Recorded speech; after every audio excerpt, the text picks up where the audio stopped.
जय हिंद दोस्तों, revision class में आपका स्वागत है। आज हम लोग मुगल साम्राज्य के बारे में जानेंगे। मुगल वंश के संस्थापक बाबर को कहा जाता है। बाबर एक उत्तरवर्ती मुगल शासक तुर्क एवं सुन्नी मुसलमान थे। बाबर ने मुगल वंश की स्थापना के साथ ही पद यानी कि पादशाही की स्थापना की, जिसके तहत शासक को बादशाह कहा जाता है। बाबर 1526 से 1530 ईस्वी तक रहे। बाबर का जन्म फरवरी 1483 ईस्वी में हुआ था। इनके पिता उमर शेख मिर्जा फरगाना शासक छोटे राज्य के शासक थे। बाबर फरगाना की गद्दी पर 8 जून 1494 ईस्वी में बैठा। बाबर ने 1507 ईस्वी में बादशाह की उपाधि धारण की, जिसे अब तक किसी तैमूर शासक ने धारण नहीं की थी। बाबर के 4 पुत्र थे, हुमायूं, कमरान, अस्करी तथा हिदाल। बाबर ने भारत पर 5 बार आक्रमण किया। बाबर का भारत के विरुद्ध किया गया प्रथम अभियान 1519 ईस्वी में यसूफ जाई जाति के विरुद्ध था। इस अभियान में बाबर ने बजौर और मेरठ को अपने अधिकार में कर लिया। पानीपत के प्रथम युद्ध में बाबर ने पहली बार तुलगामा युद्ध नीति एवं तोपखाने का प्रयोग किया था। उस्ताद अली एवं मुस्तफ़ा बाबर के 2 प्रसिद्ध निशानेबाज थे, जिसने पानीपत के प्रथम युद्ध में भाग लिया था। बाबर के द्वारा लड़े गए मुख्य युद्ध। पानीपत का प्रथम युद्ध 21 अप्रैल 1526 ईस्वी को इब्राहिम लोदी और बाबर के बीच हुआ था। इसमें बाबर विजय हुए थे। दूसरा खानवा का युद्ध 17 मार्च 1527 ईस्वी को राणा सांगा एवं बाबर के बीच हुआ था। इसमें भी बाबर की विजय हुई थी। तीसरा चंदेली का युद्ध 29 जून 1528 ईस्वी को मेदिनी राय और बाबर के बीच हुआ था। इसमें भी बाबर की विजय हुई थी। घाघरा का युद्ध 6 मई 1529 ईस्वी को अफगानों एवं बाबर के बीच हुआ था। इसमें भी बाबर की विजय हुई थी। इब्राहिम लोदी मध्यकाल का प्रथम शासक था जो युद्ध स्थल में मारा गया था। इसके साथ उसका मित्र ग्वालियर के राजा विक्रमजीत भी युद्ध स्थल में मारा गया। बाबर को अपने उत्तराधिकारी के लिए कलंदर की उपाधि दी गई थी। बाबर को अपनी उदारता के लिए कलंदर की उपाधि दी गई थी। खानवा युद्ध में बाबर ने राणा सांगा के खिलाफ जिहाद का नारा दिया और युद्ध में विजय के बाद गाजी की उपाधि धारण की। 30 जनवरी 1528 ईस्वी को जहर दे देने के कारण राणा सांगा की मृत्यु हो गई। बाबर ने बंगाल के शासक नुसरत शाह के साथ 6 मई 1529 ईस्वी को एक दूसरे की संप्रभुता का सम्मान करने का वादा करते हुए एक संधि की, जिसके अनुसार नसरुत शाह ने अफगान विद्रोहियों को शरण न देने का वचन दिया। करीब 48 वर्ष की आयु में 26 दिसंबर 1530 ईस्वी को आगरा में बाबर की मृत्यु हो गई। प्रारंभ में बाबर के शव को आगरा के आराम बाग में दफनाया गया। बाद में काबुल में उसके द्वारा चुने गए स्थान पर दफनाया गया। बाबर की मातृभाषा तुर्की थी, लेकिन वह अरबी और फारसी का भी अच्छा ज्ञाता था। बाबर ने अपनी आत्मकथा बाबरनामा तुर्की भाषा में की रचना की, जिसका अनुवाद बाद में फारसी भाषा में अब्दुल रहीम खान खाना ने किया। अपनी आत्मकथा में बाबर ने औपचारिक बागों की योजनाओं और उसके बनाने में अपनी रुचि का वर्णन किया है। अक्सर ये बाग दीवार से घिरे होते थे तथा कृत्रिम नहरों द्वारा 4 भागों में विभाजित आयताकार अहाते में स्थिर थे। 4 समान हिस्सों में बटे होने के कारण ये 4 बाग कहलाते थे। 4 बाग बनाने की परंपरा की शुरुआत अकबर के समय से हुई थी। बाबर को मुंबईयान नामक पदशैली का भी जन्मदाता माना जाता है। बाबर प्रसिद्ध नक्शबंदी सूफी ख्वाजा उबैदुल्ला अहरार का अनुयायी था। बाबर का उत्तराधिकारी हुमायूं हुए। हुमायूं 1530 से 1556 ईस्वी तक शासन किए। नसरुद्दीन हुमायूं 29 दिसंबर 1530 ईस्वी को आगरा में 23 वर्ष की अवस्था में सिंहासन पर बैठे। गद्दी पर बैठने से पहले हुमायूं बदख्शा का सूबेदार था। उसने पिता के निर्देश के अनुसार हुमायूं ने अपने राज्य का बंटवारा अपने भाइयों में कर दिया। इसने कमरान को काबुल और कंधार, मिर्जा अस्करी को संभल, मिर्जा हिदाल को अलवर एवं मेवाड़ की जागीरें दी। अपने चचेरे भाई सुलेमान मिर्जा को हुमायूं ने बदख्शा प्रदेश दिया।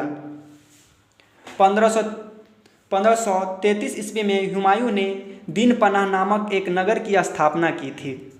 चौसा का युद्ध 25 जून 1539 ईस्वी में शेर खां एवं हुमायूं के बीच हुआ। इस युद्ध में शेर खां विजय रहा। इसी युद्ध के बाद शेर खां ने शेरशाह की पदावधि ग्रहण कर ली। बिलग्राम या कन्नौज युद्ध 17 मई 1540 ईस्वी में शेर खां एवं हुमायूं के बीच हुआ। इस युद्ध में हुमायूं पराजित हुआ। शेर खां ने अब आसानी से आगरा एवं दिल्ली पर कब्जा कर लिया।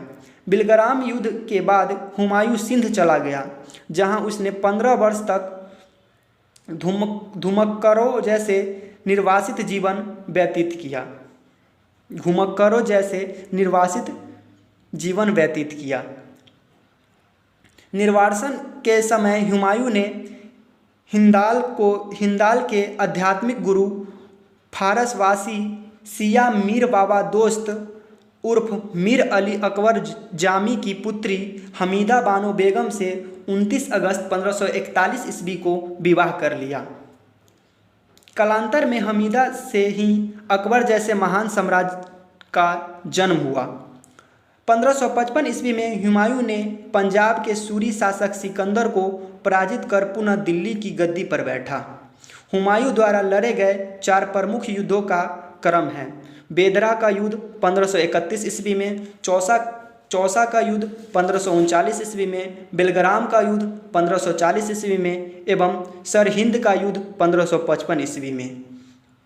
1 जनवरी 1556 ईस्वी को दीन पनाह भवन में स्थित पुस्तकालय, उसे शेर मंडल भी कहा जाता है, उसी के सीढ़ियों से गिरने के कारण हुमायूं की मृत्यु हो गई। हुमायूं के बारे में इतिहासकार लेनपुल ने कहा है कि हुमायूं गिरते पड़ते इस जीवन से मुक्त हो गया, ठीक उसी तरह जिस तरह तमाम जिंदगी वह गिरते पड़ते चलता रहा था। हुमायूं नामा की रचना गुलबदन बेगम ने की थी। हुमायूं ज्योतिष्य में विश्वास करता था, इसीलिए इसने सप्ताह के 7 दिन 7 रंग के कपड़े पहनने के नियम बनाए थे। शेरशाह सूरी, जो कि 1540 से 1545 ईस्वी तक रहे थे। सूर साम्राज्य का संस्थापक अफगान वंशीय शेरशाह सूरी था। डॉक्टर KR कानूनगो के अनुसार हरियाणा प्रांत के नारमौल महेंद्रगढ़ स्थान पर इब्राहिम के पुत्र हसन के घर वर्ष 1486 ईस्वी में शेरशाह का जन्म हुआ था। परमात्मा शरण का विचार है कि शेरशाह का जन्म वर्ष 1472 ईस्वी में हुआ था। इसके बचपन का नाम फरीद खां था। यह सूर वंश के संबंधित था। इसके पिता हसन खां जौनपुर राज्य के अंतर्गत सासाराम के जमींदार थे। फरीद ने एक शेर को तलवार के एक ही वार से मार दिया था। इस बहादुरी से प्रसन्न होकर बिहार के अफगान शासक सुल्तान मोहम्मद बहार खां लोहानी ने उसे शेर खां की उपाधि प्रदान की थी। शेरशाह बिलग्राम युद्ध 1540 ईस्वी के बाद दिल्ली की गद्दी पर बैठा था। शेरशाह की मृत्यु कलिंजर के किले को जीतने के समय 22 मार्च 1545 ईस्वी को हो गई थी। मृत्यु के समय वह उक्का नाम का आग्नेयास्त्र चला रहा था। कलिंजर का शासक कीरत सिंह थे। हिंद तथा ईरानी वास्तुकला के समन्वय का प्रथम उदाहरण है शेरशाह का मकबरा, जिसे सासाराम में झील के बीच ऊंचे टीलों पर निर्मित किया गया है। रोहतासगढ़ किला एक कुहाना दिल्ली में जो है नामक मस्जिद का निर्माण शेरशाह के द्वारा किया गया था। शेरशाह का उत्तराधिकारी उसी का पुत्र इस्लाम शाह था। शेरशाह ने भूमि की माप के लिए 32 अंक वाला सिकंदरी गज एवं सन की डंडी का प्रयोग किया। इसने 178 ग्रेन चांदी का रुपया व 380 ग्रेन तांबे के दाम लगवाया। शेरशाह ने रोहतासगढ़ के दुर्ग एवं कन्नौज के स्थान पर शेरसूर नामक नगर बसाया। शेरशाह के समय पैदावार का लगभग 1/3 भाग सरकार लगान के रूप में वसूल करती थी। कबूलियत एवं पट्टा प्रथा की शुरुआत शेरशाह ने की थी। शेरशाह ने 1541 ईस्वी में पाटलिपुत्र को पटना के नाम से पुनः स्थापित किया। इसने ग्रैंड ट्रक रोड की मरम्मत करवाई। डाक प्रथा का प्रचलन शेरशाह के द्वारा ही किया गया था। मलिक मोहम्मद जैसी शेरशाह के समकालीन थे। अकबर 1556 से 1605 ईस्वी तक शासन किए। सम्राट अकबर का जन्म 15 अक्टूबर 1542 ईस्वी को हमीदा बानो बेगम के गर्भ से अमरकोट के राणा बीर साल के महल में हुआ। अकबर के बचपन का नाम जलाल था। उसका राज्याभिषेक 14 फरवरी 1556 ईस्वी को पंजाब के कलानौर नामक स्थान पर हुआ। अकबर का शिक्षक अब्दुल लतीफ़ ईरानी विद्वान था। वह जलालुद्दीन महमूद अकबर बादशाही गाजी की उपाधि से राज सिंहासन पर बैठा। बैरम खां 1556 से 1560 ईस्वी तक अकबर का संरक्षक रहा। वह बदख्यासा का निवासी था। उसे प्यार से खानी बाबा कहा जाता था। पानीपत की दूसरी लड़ाई 5 नवंबर 1556 ईस्वी को अकबर और हेमू के बीच हुई थी। इस युद्ध में अकबर की विजय हुई थी। 31 जनवरी 1561 ईस्वी को मक्का की तीर्थ यात्रा के दौरान पाटन नामक स्थान पर मुबारक खां नामक युवक ने बैरम खां की हत्या कर दी। मई 1562 ईस्वी में अकबर ने हरम दल से अपने को पूर्णतः मुक्त कर दिया। हल्दी घाटी का युद्ध 18 जून 1576 ईस्वी को मेवाड़ के शासक महाराणा प्रताप एवं अकबर के बीच हुआ था। इस युद्ध में अकबर विजय हुआ था। इस युद्ध में मुगल सेना का नेतृत्व मान सिंह एवं असफ खां ने किया था। अकबर का सेनापति मान सिंह था। हल्दी घाटी युद्ध के समय कुंभलगढ़ राणा प्रताप का राजधानी था। राणा की ओर से इस युद्ध में हकीम खां सूर के नेतृत्व में एक अफगाना फौजी टुकड़ी एवं भीलों की एक छोटी सी सेना ने भाग लिया था। महाराणा प्रताप की मृत्यु 29 जनवरी 1597 ईस्वी में एक सख्त धनुष की प्रचंडता चलाते समय अंदरूनी चोट लग जाने के कारण हो गई थी। हल्दी घाटी के युद्ध के बाद राणा प्रताप ने डूरंगपुर के निकट चांबर में नई राजधानी बनाई। दीन ए इलाही धर्म का प्रधान पुरोहित अकबर था। दीन ए इलाही धर्म स्वीकार करने वाला प्रथम एवं अंतिम हिंदू शासक राजा बीरबल था। महेश दास नामक ब्राह्मण को राजा बीरबल कहा जाता था, जो हमेशा अकबर के साथ रहता था। अकबर ने जैन धर्म के जौनाचार्य हरि विजय सूरी को जगत गुरु की उपाधि प्रदान की थी। अकबर ने शाही दरबार में एक अनुष्ठान के रूप में सूर्योपासना शुरू करवाई। राजस्व प्राप्ति की जब्ती प्रणाली अकबर के शासनकाल में प्रचलित थी। अकबर के दीवान राजा टोडरमल ने 1580 ईस्वी में 10 साल बंदोबस्त व्यवस्था लागू की थी। अकबर के दरबार का प्रसिद्ध संगीतज्ञ तानसेन था। गुजरात विजय के दौरान अकबर सर्वप्रथम पुर्तगालियों से मिला और यही उसे सर्वप्रथम समुद्र को देखा था। अकबर के द्वारा कुछ महत्वपूर्ण कार्य किए गए थे, जैसे कि दास प्रथा का अंत 1562 ईस्वी में, अकबर को हरमंदल से मुक्ति 1562 ईस्वी में, तीर्थ यात्रा कर समाप्त 1563 ईस्वी में, जजिया कर को समाप्त 1564 ईस्वी में, फतेहपुर सीकरी की स्थापना एवं राजधानी आगरा से फतेहपुर सीकरी स्थानांतरण 1571 ईस्वी में, इबादत खाने की स्थापना 1575 ईस्वी में, इबादत खाने में सभी धर्मों के लोगों के प्रवेश की अनुमति 1578 ईस्वी में, मजहर की घोषणा 1579 ईस्वी में, दीन ए इलाही की स्थापना 1582 ईस्वी में, इलाही संबत की शुरुआत 1583 ईस्वी में और राजधानी लाहौर स्थानांतरित 1585 ईस्वी में। अकबर के दरबार के प्रसिद्ध चित्रकार अब्दुल समद था। दसवंत एवं वसावन अकबर के दरबार के चित्रकार थे। अकबर के शासन काल के प्रमुख गायक तानसेन, बाज बहादुर, बाबा रामदास एवं बैजू बावरा था। अकबर की शासन प्रणाली की प्रमुख विशेषताएं मनसबदारी प्रथा थी। अकबर के समकालीन प्रसिद्ध सूफी संत सलीम चिश्ती थे। अकबर की मृत्यु 16 अक्टूबर 1605 ईस्वी को हुई। इसे आगरा के निकट सिकंदरा में दफनाया गया। स्थापत्य कला के क्षेत्र में अकबर की महत्वपूर्ण कृतियाँ है। दिल्ली में हुमायूं का मकबरा, आगरा का लाल किला, फतेहपुर सीकरी में शाही महल, दीवाने खास, पंचमहल, बुलंद दरवाज़ा, जोधाबाई का महल, इबादत खाना, इलाहाबाद का किला और लाहौर का किला। अकबर के दरबार को सुशोभित करने वाला नौरत्न थे। अब्दुल फजल, फौजी, तानसेन, बीरबल, टोडरमल, राजा मान सिंह, अब्दुल रहीम खान खाना, फ़कीर अजीउद्दीन, मुल्ला दो प्याजा। अबुल फलज का बड़ा भाई फौजी अकबर के दरबार में राजकवि के पद पर आसीन था। अबुल फलज ने अकबरनामा ग्रंथ की रचना की। वह दीन ए इलाही धर्म का मुख्य पुरोहित था।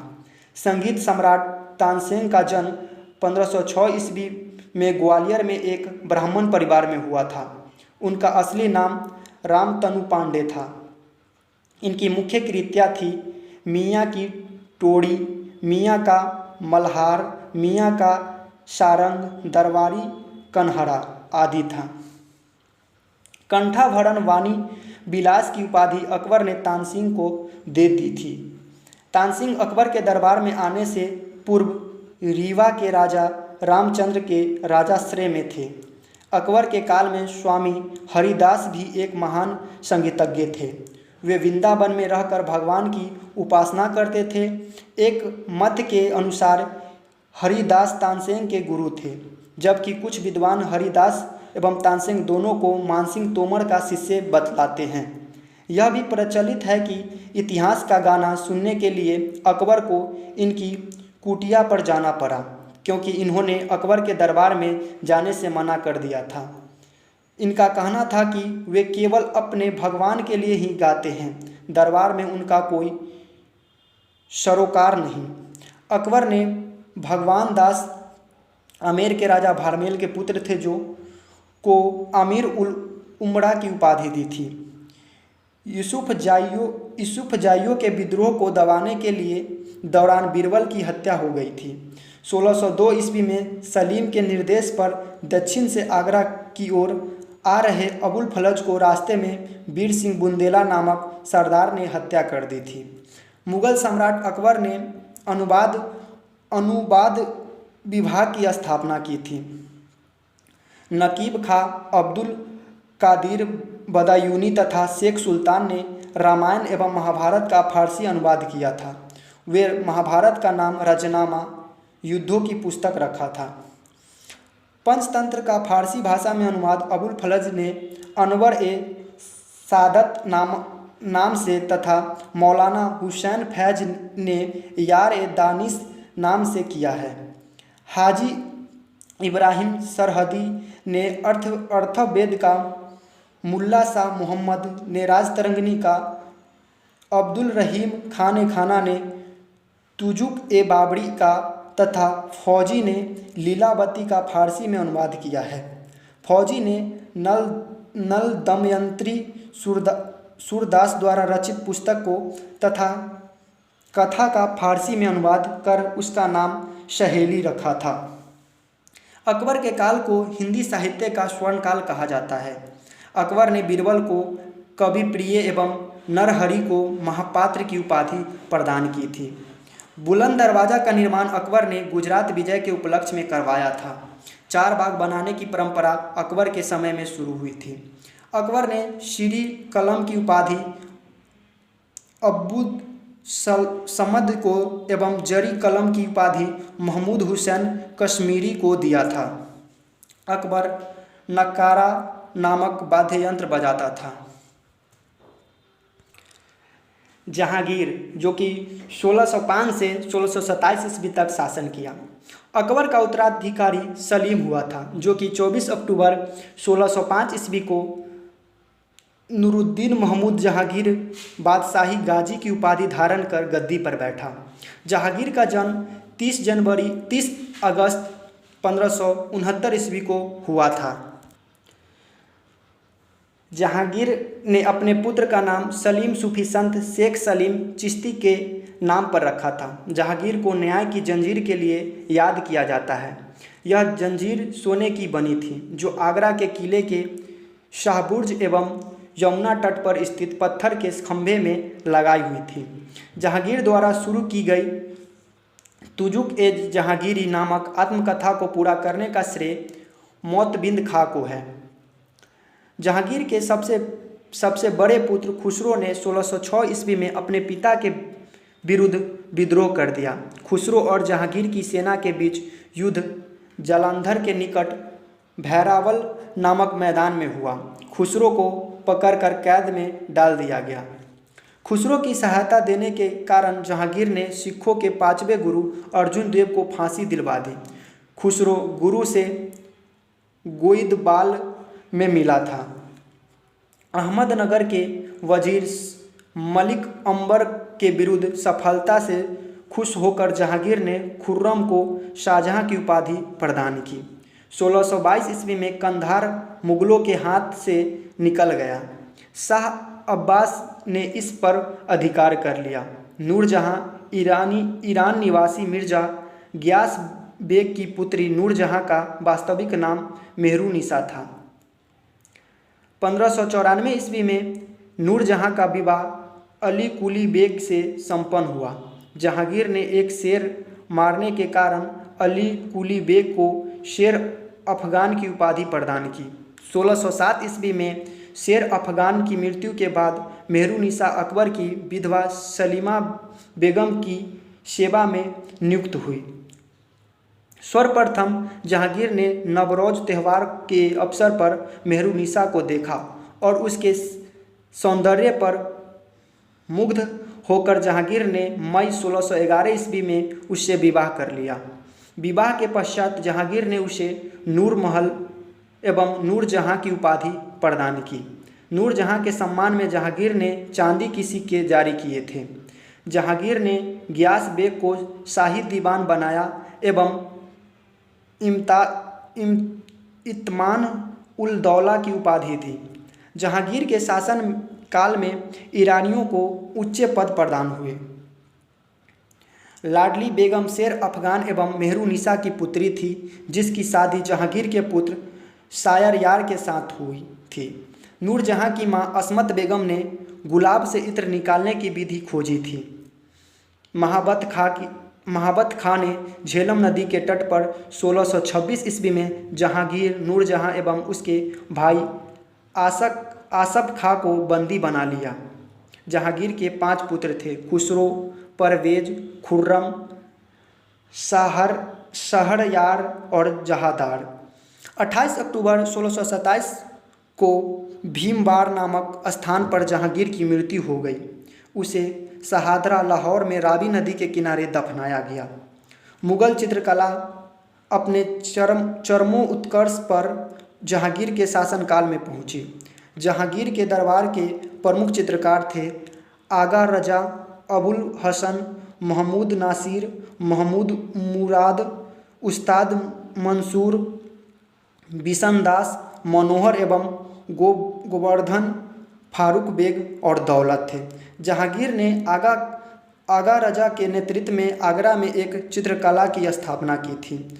उस्ताद मंसूर एवं अबुल हसन को जहांगीर ने क्रमशः नादिर अल उस एवं नादिरुजम्मा की उपाधि प्रदान की थी। इसने संस्कृत के कवि जगन्नाथ को पंडित राज की उपाधि दी थी।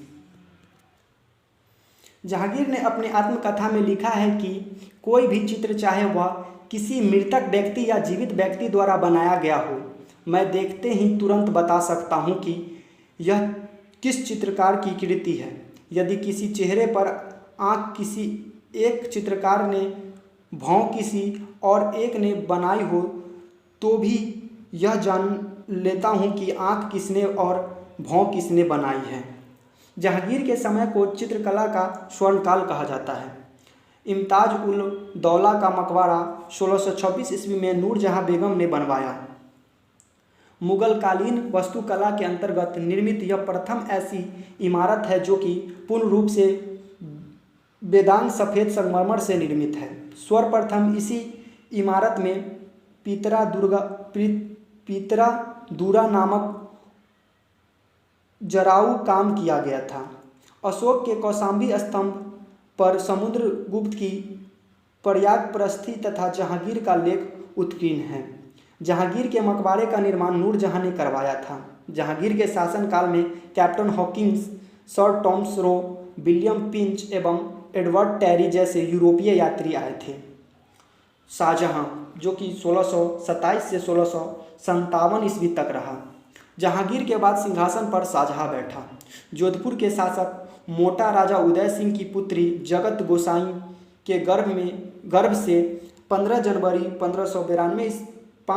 1592 ईस्वी को खुर्रम शाहजहां का जन्म लाहौर में हुआ था। 1612 ईस्वी में खुर्रम का विवाह असफ खां की पुत्री अर्जुमंद बानो बेगम से हुआ, जिसे शाहजहां ने मलिका-ए-जमानी की उपाधि प्रदान की। 7 जून 1631 ईस्वी में प्रबस पीड़ा के कारण उसकी मृत्यु हो गई। 4 फरवरी 1628 ईस्वी को शाहजहां आगरा में अबुल मुजफ्फर शहाबुद्दीन महमूद साहिब किरण-ए-शानी की उपाधि प्राप्त कर सिंहासन पर बैठा। शाहजहां के आसफ खां को बाजीर पद एवं महावंत खां को खाना की उपाधि प्रदान की। इसने नूरजहां को 2 लाख रुपए प्रति वर्ष की पेंशन देकर लाहौर जाने दिया, जहां 1645 ईस्वी में उसकी मृत्यु हो गई। अपनी बेगम मुमताज महल की याद में शाहजहां ने ताजमहल का निर्माण आगरा में उसकी कब्र के ऊपर करवाया। उस्ताद ईसा ने ताजमहल की रूपरेखा तैयार की थी। ताजमहल का निर्माण करने वाला मुख्य स्थापत्य कलाकार उस्ताद अहमद लाहौरी था। मयूर सिंहासन का निर्माण शाहजहां ने करवाया था। इसका मुख्य कलाकार वे बादल खां था।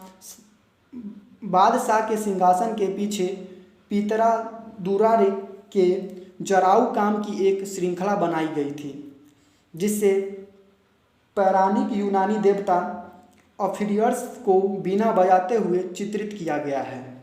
शाहजहां के शासनकाल के स्थापत्य कला का स्वर्ण युग कहा जाता है। शाहजहां द्वारा बनाई गई प्रमुख इमारतें हैं दिल्ली का लाल किला, दीवाने आम, दीवाने खास, दिल्ली का जामा मस्जिद, आगरा का मोती मस्जिद, ताजमहल एवं लाहौर किला स्थित शीश महल आदि है। शाहजहां ने 1632 ईस्वी में अहमदनगर को मुगल साम्राज्य में मिला दिया। शाहजहां ने 1638 ईस्वी में अपनी राजधानी को आगरा से दिल्ली लाने के लिए यमुना नदी के दाहिने तट पर शाहजहानाबाद की नींव डाली। आगरा के जामा मस्जिद का निर्माण शाहजहां की पुत्री जहां आरा ने करवाई थी। शाहजहां के दरबार के प्रमुख चित्रकार महमूद फकीर एवं मीर हासिम थे। शाहजहां के दरबार में वंशीधर मिश्र एवं हरिनारायण मिश्र नाम के 2 संस्कृत कवि थे। शाहजहां ने संगीतज्ञ लाल खां को गुण समंदर की उपाधि एवं संगीतज्ञ जगन्नाथ को हिंदी का कवि भी कहा था, जो महाकविराय की उपाधि से सम्मानित किया गया था। शाहजहां के पुत्रों के द्वारा सिको सर्वाधिक विद्वान था। इसने भगवत गीता, योग वरिष्ठ, उपनिषद एवं रामायण का अनुवाद फारसी में करवाया। इसने शर-ए-अकबर नाम से उपनिषद का अनुवाद करवाया था। दारा सिको कादिरी सिलसिले के मुल्ला शाह बदख्शी का शिष्य था। शाहजहां ने दिल्ली में एक कॉलेज का निर्माण एवं दराउल वफा नामक कॉलेज की मरम्मत करवाई थी। सितंबर 1657 ईस्वी में शाहजहां के गंभीर रूप से बीमार पड़ने और मृत्यु का अफवाह फैलने के कारण उसके पुत्रों के बीच उत्तराधिकारी का युद्ध प्रारंभ हुआ। उस समय शुजा बंगाल, मुराद गुजरात एवं औरंगजेब दक्कन में था। 15 अप्रैल 1658 ईस्वी में दारा एवं औरंगजेब के बीच धर्मट का युद्ध हुआ। इस युद्ध में दारा की विजय हुई। शामूगढ़ का युद्ध 29 मई 1658 ईस्वी को दारा एवं औरंगजेब के बीच हुआ। इस युद्ध में भी दारा की हार हुई। उत्तराधिकारी का अंतिम युद्ध देवराय की घाटी में मार्च 1659 ईस्वी को हुआ। इस युद्ध में दारा के पराजित होने पर उसे इस्लाम धर्म की अवहेलना करने के अपराध में 30 अगस्त 1659 ईस्वी को हत्या कर दिया गया। दारा सिकोह ने अपना निर्वासित जीवन अलवर के कंगवाड़ी किला में बिताया। इस किला का निर्माण जयसिंह द्वितीय ने किया था। शाह बुलंद इकबाल के रूप में दारा सिकोह को जाना जाता है। 8 जून 1658 को औरंगजेब ने शाहजहां को बंदी बना लिया। आगरा के किले में अपने कैदी जीवन के 8वें वर्ष अर्थात 22 जनवरी 1666 को 74 वर्ष की अवस्था में शाहजहां की मृत्यु हो गई। औरंगजेब 1658 से 1707 ईस्वी तक रहे। औरंगजेब का जन्म 24 अक्टूबर 1618 ईस्वी को दोहाद गुजरात नामक स्थान पर हुआ था। औरंगजेब के बचपन का अधिकांश समय नूरजहां के पास बीता। 18 मई 1637 को फारस के राजघराने की दिलरास बानो बेगम के साथ औरंगजेब का निकाह हुआ। आगरा पर कब्जा कर जल्दबाजी में औरंगजेब ने अपना राज्याभिषेक अबुल मुजफ्फर महदुद्दीन मुजफ्फर औरंगजेब बहादुर आलमगीर की उपाधि से 31 जुलाई 1658 ईस्वी को करवाया। देवराय के युद्ध में सफल होने के बाद 15 मई 1659 ईस्वी को औरंगजेब ने दिल्ली में प्रवेश किया और शाहजहां के शानदार महल में 5 जून 1659 ईस्वी को दूसरी बार राज्याभिषेक करवाया। औरंगजेब के गुरु थे मीर महमूद हकीम। औरंगजेब सुन्नी धर्म को मानता था, जिसे जिंदा पीर कहा जाता था। जयसिंह एवं शिवाजी के बीच पुरंदर की संधि 22 जून 1665 ईस्वी को संपन्न हुई। मई 1666 ईस्वी को आगरा के किले के दीवाने आम में औरंगजेब के समक्ष शिवाजी उपस्थित हुए। यहाँ शिवाजी को कैद कर जयपुर भवन में रखा गया। इस्लाम नहीं स्वीकार करने के कारण सिखों के 9वें गुरु तेग बहादुर की हत्या औरंगजेब ने 1675 ईस्वी में दिल्ली में करवा दी थी। औरंगजेब ने 1679 ईस्वी में जजिया कर को पुनः लागू किया। औरंगजेब ने बीबी का मकबरा का निर्माण 1679 ईस्वी में औरंगाबाद महाराष्ट्र में करवाया। 1685 ईस्वी में बीजापुर एवं 1687 ईस्वी में गोलकुंडा को औरंगजेब ने मुगल साम्राज्य में मिला लिया। मदन्ना एवं अकन्ना नामक ब्राह्मणों का संबंध गोलकुंडा के शासक अबुल हसन से था। औरंगजेब के समय हुई जाट विद्रोह का नेतृत्व गोकुला एवं राजा राम ने किया था। 1670 ईस्वी में तिलपट की लड़ाई में जाट परास्त हुए। गोकुल को मौत के घाट उतार दिया गया था। उसके बावजूद जाटों ने 1685 ईस्वी में राजा राम के नेतृत्व में पुनः विद्रोह किया। इन जाटों ने सिकंदरा में स्थित अकबर के मकबरे को भी लूटा। भरतपुर राजवंश की नींव औरंगजेब के शासनकाल में जाट नेता एवं राजा राम के भतीजा चूड़ामन ने डाली थी। औरंगजेब के समय में हिंदू मनसबदारों की संख्या लगभग 337 थी, जो अन्य मुगल सम्राटों की तुलना में अधिक थी। औरंगजेब सर्वाधिक हिंदू अधिकारियों की नियुक्ति करने वाला मुगल सम्राट था। औरंगजेब का पुत्र अकबर ने दुर्गादास के बहकावे में आकर अपने पिता के खिलाफ विद्रोह किया। औरंगजेब ने कुरान को अपने शासन का आधार बनाया। इसने सिक्के पर कलमा खुदवाना, नवरोज का त्यौहार मनाना, भांग की खेती करना, गाना बजाना, झरोखा दर्शन, तुलादान प्रथा में सम्राट को उसके जन्मदिन पर सोने, चांदी तथा अन्य वस्तुओं से तौलने की प्रथा थी। यह अकबर के ज़माने में प्रारंभ हुई थी, आदि पर प्रतिबंध लगा दिया। औरंगजेब ने दरबार में संगीत पर पाबंदी लगा दी तथा सरकारी संगीतज्ञ को अवकाश दे दिया गया। भारतीय साहित्य संगीत पर फारसी में सबसे अधिक पुस्तक औरंगजेब के ही शासनकाल में लिखी गई है। औरंगजेब स्वयं बीना बजाने में दक्ष था। औरंगजेब ने 1665 ईस्वी में हिंदू मंदिरों को तोड़ने का आदेश दिया।